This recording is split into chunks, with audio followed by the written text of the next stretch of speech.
Okay. In the interest of time, why don't we call the meeting to order and get into the business? There is a relatively light agenda tonight. Thank you all for coming out. Just do a quick roll call. I don't have to. Nancy, you have everyone, correct? Yes. All right. Not a whole lot going on at the moment. I will share some, I think, good information. Why don't we call the meeting to order and get into the business? There is a relatively light agenda tonight. Thank you all for coming out. Is that you? Nancy, is that me or? No, that's the feedback from the, Going live? yeah, hold on, let me see if I can fix Not that. a whole lot going on at the moment. You sound great. Thank you. I am burning up. It's so muggy and humid right now. Okay. All right. So anyway, I just wanted to report since our last meeting, we had a council meeting on June 28th, and Downs walked through our budget, and I thought that Dave Patrick did a tremendous job of going over all the numbers.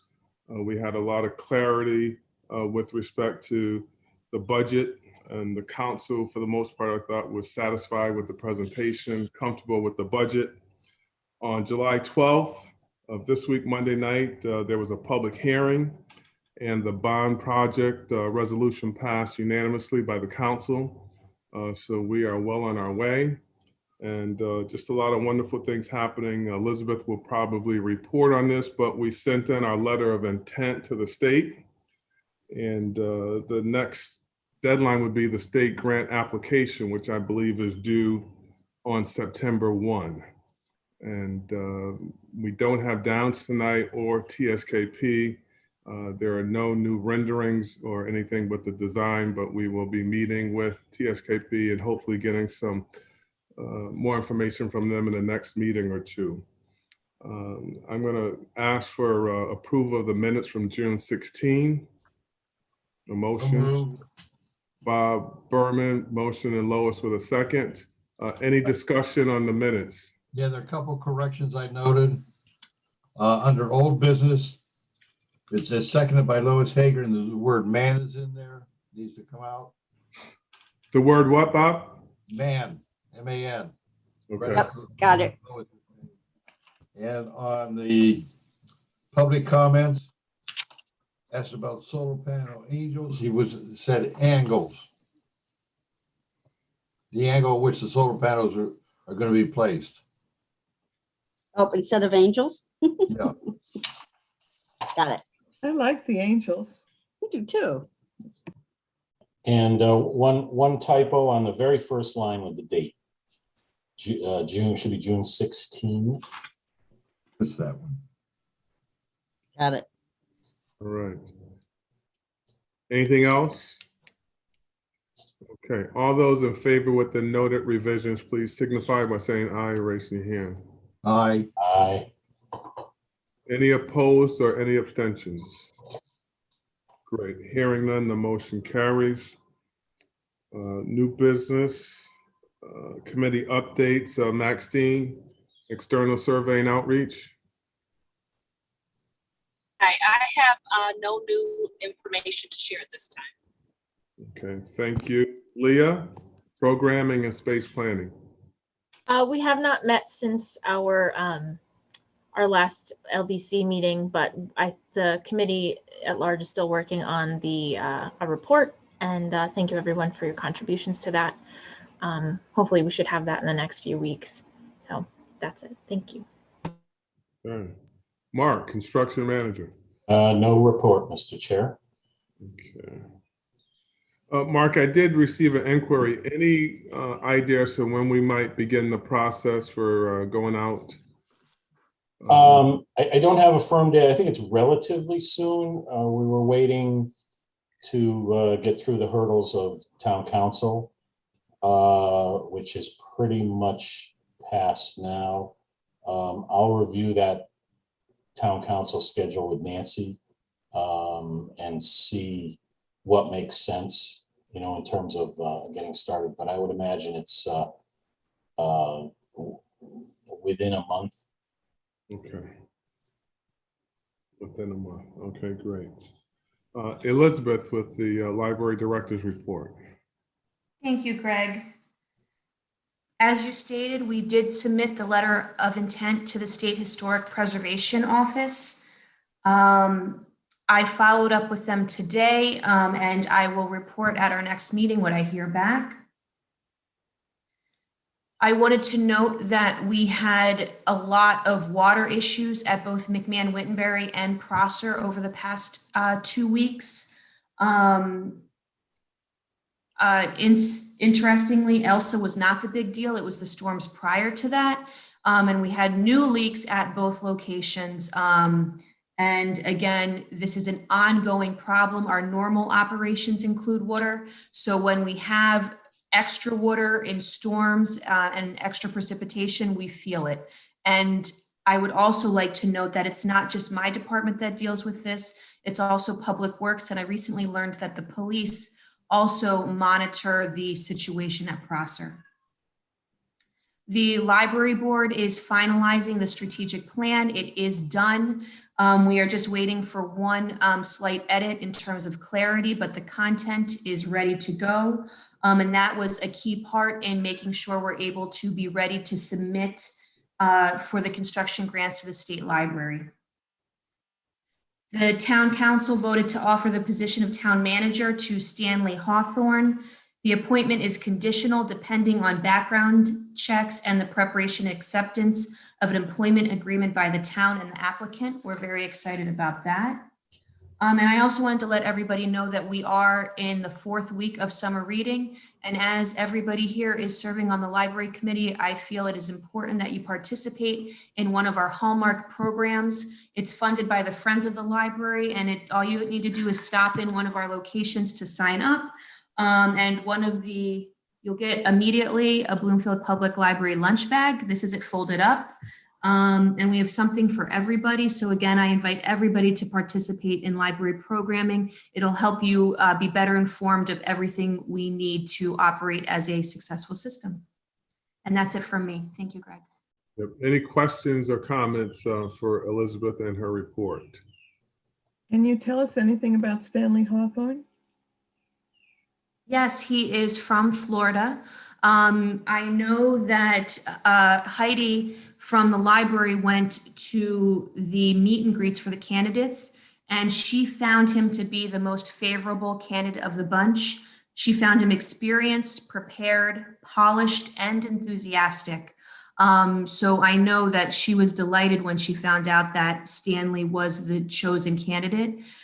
He is on LinkedIn. I was able to digitally meet him, and I would suggest that if anybody else is on LinkedIn, that they reach out and welcome him to Bloomfield.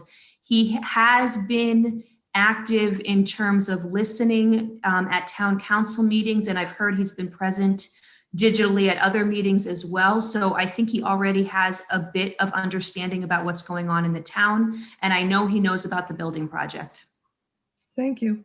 Yep. Lois, there is also a fact sheet that was disseminated with each of the finalists. I saw that, yeah. Oh, you did? Okay. Thank you. Yeah. All right. Anything else for Elizabeth? Okay. Hearing none. There is no project update from TSKP. I got information from Richard today, and they don't have any new design for us, but we will be speaking and anticipating something from them in the next couple weeks. Our next meeting, it will be on July 28th, and want to roll into committee comments if there are any. I just say I'm grateful for people being willing to continue on Zoom or to let me continue for a while. I appreciate that. Mr. Berman. Yeah. I think we need to start thinking about and start talking at the next meeting, how we're going to publicize the difference in the two buildings and why we're doing both buildings. I think it's important we start wargaming that and have a strategy ready for when it gets placed, for before it gets placed on the ballot, because I know there's a period during which we can't do anything. So I think we need to be prepared before that and try and get information out as soon as we can, because I believe, isn't that blackout date October something, I think, Nancy? Oh, it's in September, I believe, or it could be when the council approves. It might be when the council approves the resolutions, which might be at the August 9th meeting. It's either then or September. I'd have to check, but before then also, I'd also like to bring in the town's bond attorney who can give us an update on the do's and don'ts so we can avoid any of those pitfalls. Yeah. Because we need to get how this is going to be publicized together. And I think we want to really stress the fact that why we're doing both buildings. I think that's important. Yes. So we get the support from the whole community, not just a piece of it. Lois, Have anybody heard any substantial negatives about this? Is there an area where we need to be concentrating our information, or anything we need to contradict or deal with?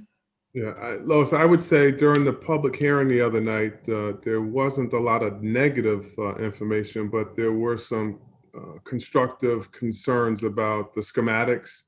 And there were some residents who want to see more change by our architects. But there was, I believe, almost unanimous support for the project. But again, some concerns about the schematics and wanting to see revised or additional design work. I was just going to note that we are also hearing a lot of people not knowing about McMahon-Wittenbury. So I wanted to just second what Bob said, Lois, that I think we need to get more information that it's both locations are being given attention to. Yeah, and I think we need to make sure that everybody's aware of the dollar figures for each location, because what I'm hearing is people are thinking that's an awful lot of money for Prosser. And it's not all Prosser. I mean, over 6 million of it is Wittenbury McMahon, and that needs to be publicized. I really think we need to make sure we do that. Yep. Lois, I see your hand up again. Yeah. I'm just wondering whether we can use that database that we used earlier for District 3 to reach out to people in that area and help them know that the project is going forward, and give them a second round of here it is and what you need to know about it. That may be something that we can discuss with the external survey and outreach subcommittee. Talk with Maxine and her group to see what their thoughts are. Ava? Yeah, I think we also need to hear from that attorney, because I think some of us are bound to use neutral informational language only. And the library has to be careful about using any town resources, whether they're actually monetary or in kind. They can't be used to advocate for the project. I'm looking through my notes from Marguerite. So we need some very clear information and boundaries from the attorney. Okay. It's actually different probably for everybody who's on the LBC but is not an elected official, because it's different. But for the library board, she made it very clear that elections enforcement listed for her things that we were not allowed to do. So I would like to hear exactly how that works. I think we're certainly allowed to say that there is a project on the ballot. Here is the information about the project, but I have a feeling we're not allowed to say anything beyond that. Okay, thank you. Chris? I just want to go back to Lois's suggestion for a quick second. Do we have access to the town's website? And I think I've asked this before. And the reason I'm asking is that could that be a place where we periodically use that as our update space? And so we would be able to direct our community instead of, I heard Greg say we're going to have to wait for, and it's not a bad idea, but if we can continue to utilize the space on the site to update the community as to, our progress, where we are, we could house schematics, they can go there and see everything that's happening with this project. Yes, that's Chris, great. the town on both, actually, the library has a page dedicated to the project, as well as the library building committee also has it on the town's website. They have a page, and actually there is a rendering of Prosser that's currently up there, along with of various reports. I will add a picture of Faith McMahon. We've heard that people may not know that that's part of it. So yes, we do continue to update with what we can. Again, that we wouldn't be able to use that to advocate for a project, but we certainly can put up neutral information about what the project includes. Right, and I think you schematics. said, and I think allies of the project can also help to be the informational cheerleaders, so to speak. To whenever information is asked. What I'm trying to say is they shouldn't totally wait for this committee, but there should be other leaders in the town that's helping to move this along also. Great point. Thank you, Chris. And I would just piggyback off of what Nancy said, that the BPL, the Bloomfield Public Library site, is up to date with everything that we do and have done to date. All of our minutes, our agendas, the renderings, everything is accessible. But one of the issues that we talked about early on is trying to find the right way to engage the entire community, because not everyone is using, the website, and, how can we be creative and making sure that our reach is far and thorough. So we'll bring that to the subcommittee external survey and outreach and discuss that and try and come up with some ways to broaden our communication. I think those are great points. I also wanted to note that while it may seem buried on the town website, if you go to the homepage of bplct.org, it's right at the top. So if you refer people to the library's website, it's very easy to find it. Okay. Any more comments from the committee? Hearing none. Nancy, do we have any public? Yes. The first person is Sten Casperson.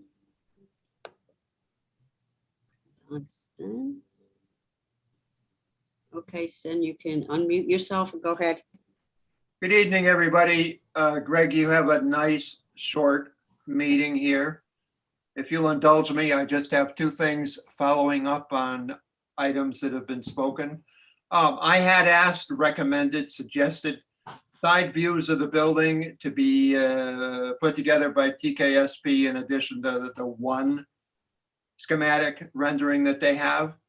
I'd like to modify that in the following manner. It would be very beneficial to have a view, an elevated view, taken from the southeast corner of the building, which shows the new building, which shows the footbridge, the Washbrook Bridge, Mountain Avenue, the columns, the porch, the balcony, the traffic light, the proximity to Mountain Avenue. A lot of people are confused about where's the entrance and what's this about the parking lot, footbridge, and so forth. Secondly, in terms of, there have been comments I've gotten and passed on that there's only one rendering, there's only one concept. It was even stated at the public meeting, I believe, by the chairman, that if TKSP was contracted for one rendering and one budget and one concept, and that's what we got. But the statement was made, well, if we were to ask them for an alternate plan B, it would cost a little more money. Well, let's see about facing that. As a suggestion, and I haven't been privy to what TKSB did, let's think about considering a mid-building entrance from the west side. A footbridge from the parking lot into the center of the building instead of the south end of the building as currently. Put that in your head and think of what you see when you walk out of the building. Instead of looking on traffic and diesel trucks and a traffic light and hearing emergency vehicles go by, you're looking at the brook. You see Philly Park to the north. You see the Hubeline Bridge straight ahead. Much more pleasant than looking out on Mountain Avenue.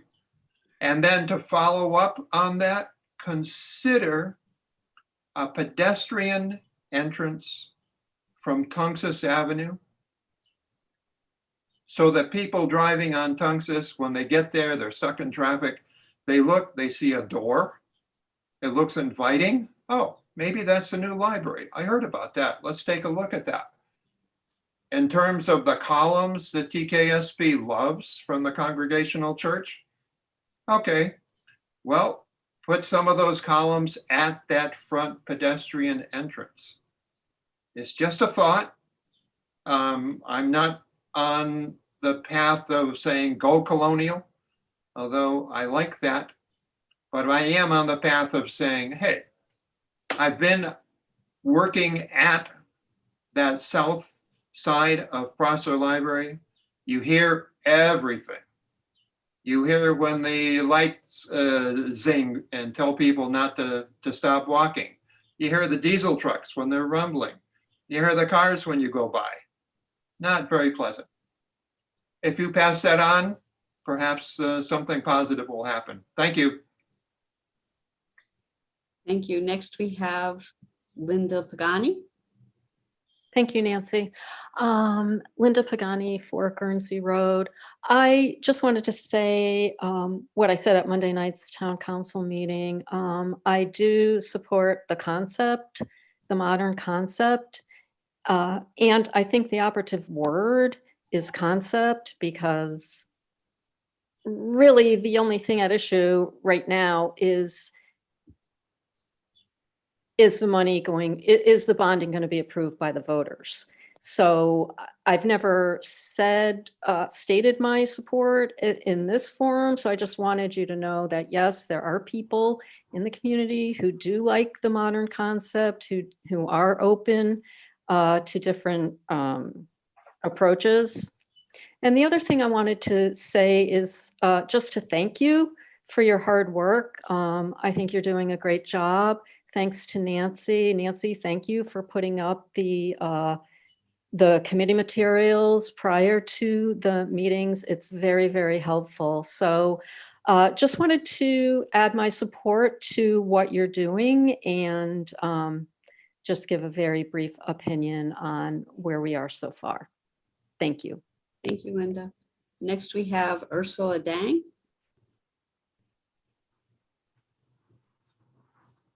Hi, how are you? My name is Ursula Dang. I live at 11 Pent Road. I've actually prepared a little statement because I'm a terrible public speaker. So first of all, I would like to thank the members of this committee for all the time and work that you've given to this project. I'm sincerely grateful for all of your public service and for your passion and your commitment to our community. I've been a resident of Bloomfield for 25 years. I was blessed to raise my 3 children here. And when they were little, this library was like our second home. But we definitely do need a new building that meets the needs of our time and our growing and changing community. And I very much support the work that this committee is doing to make that happen. When the community survey was conducted, many questions were asked about what people wanted from their library and how it would be used, the meeting rooms, the study and reading space, the computer resources. And I believe that the proposed building design will meet those needs. However, every building has 2 sides. It has an inside and it has an outside. And I don't think that we gave a lot of consideration to the impact or the possibilities of the exterior of this building. The survey study didn't draw attention to this, and I didn't really think much about it either until I saw the recent proposed renderings. One of the things that people value very much in this community and what draws them here is the feeling of open green space that we have and our commitment to preserving the environment and the ecology here. This was a huge draw for me, and I know it is for others. It's a very beautiful town. I've been listening to the recent town council meetings and the library committee meetings online, and I think that there is sort of an inaccurate characterization of the debate that's going on over the exterior of the building design. I don't think this debate is as much about wanting to preserve the small town New England style versus are we going bold, progressive, contemporary. I think it's more of a debate over preserving and honoring the natural green environment and the ecology of our town center versus its urbanization. I've not heard anyone say that we don't want a progressive contemporary new building.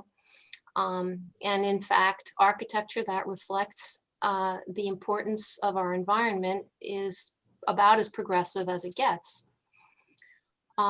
One of the important lessons we learned from the pandemic was just how valuable our outdoor space is. We had to move our workspace outdoors. Towns closed off streets so that restaurants could move their tables out and onto them. Our parks became the most important places for people to get their exercise and spend their leisure time. Classes moved outdoors. It was the only place where we could meet our friends and family. Bloomfield is already giving way to many of the commercial and economic pressures weighing on us. The Rite Aid Pharmacy, the Heirloom Flats are both constructions that go right up to the curb of their properties, and anything that is not part of their buildings is basically parking lot. The only green space are some narrow strips of ornamental plants. This is discouraging for those of us who value the green, natural environment of our town center. The library design proposal does make acknowledgements to its environmental surroundings. The idea of solar panels, adding a trail that connects to Philly Park, and a porch or portico are all welcome design features. But they feel a little bit like afterthoughts rather than intentional design that draws attention to and respects the natural assets of the town that we really hold very precious.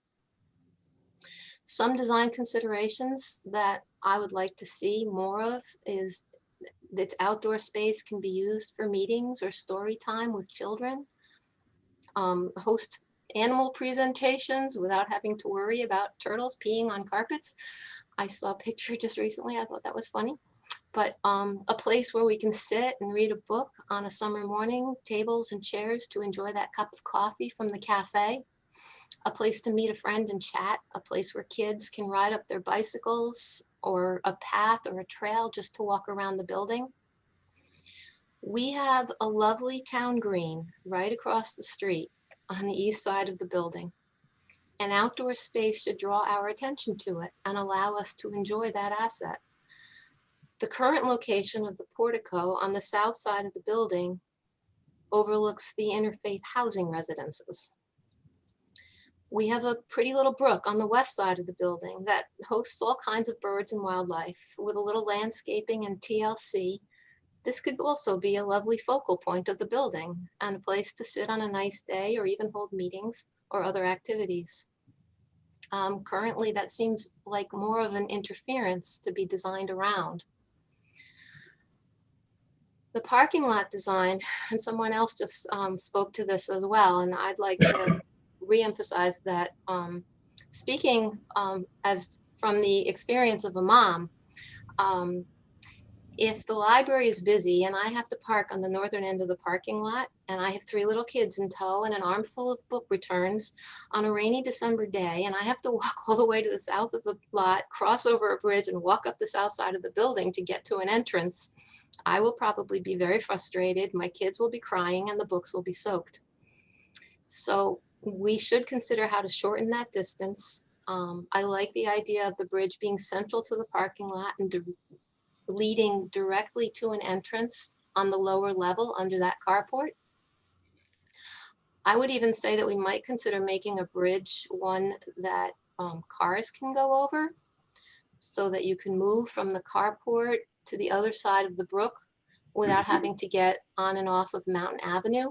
Because that, if you have to, say you're parked in that lot and you want to come to the other side and pick up some equipment or a person, you have to drive out onto Mountain Avenue and then come back in and cross traffic. And I think that's kind of a traffic hazard. So I wish someone from TSK was here, but in the design of the exterior of the building, I know that TSK used the Congregational Church for inspiration and drew from some of its design elements.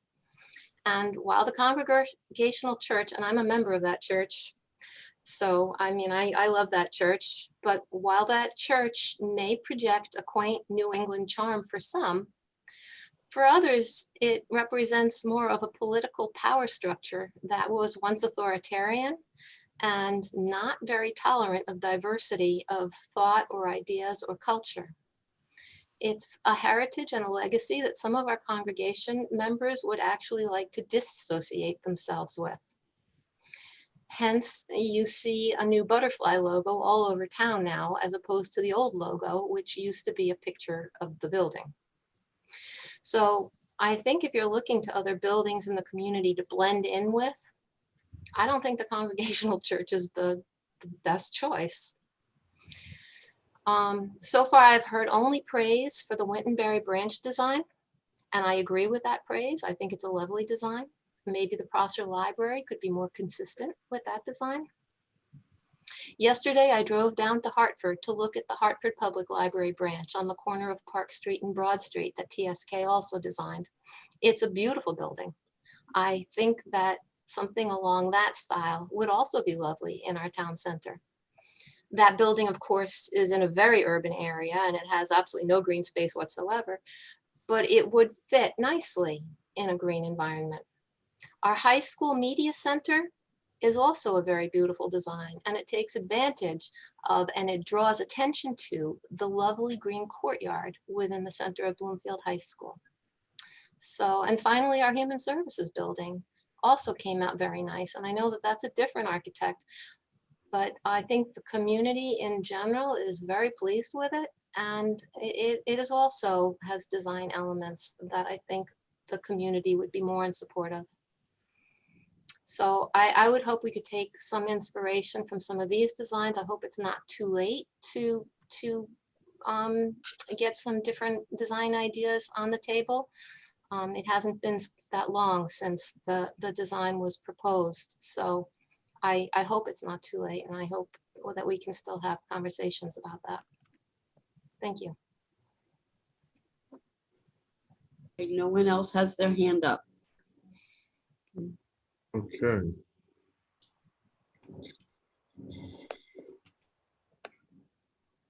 Mr. Chairman, I move that we adjourn this meeting. Great. Is there a second? Second. Second. All in favor? Thank you all so much, and we will see you soon. Good night. Thank you.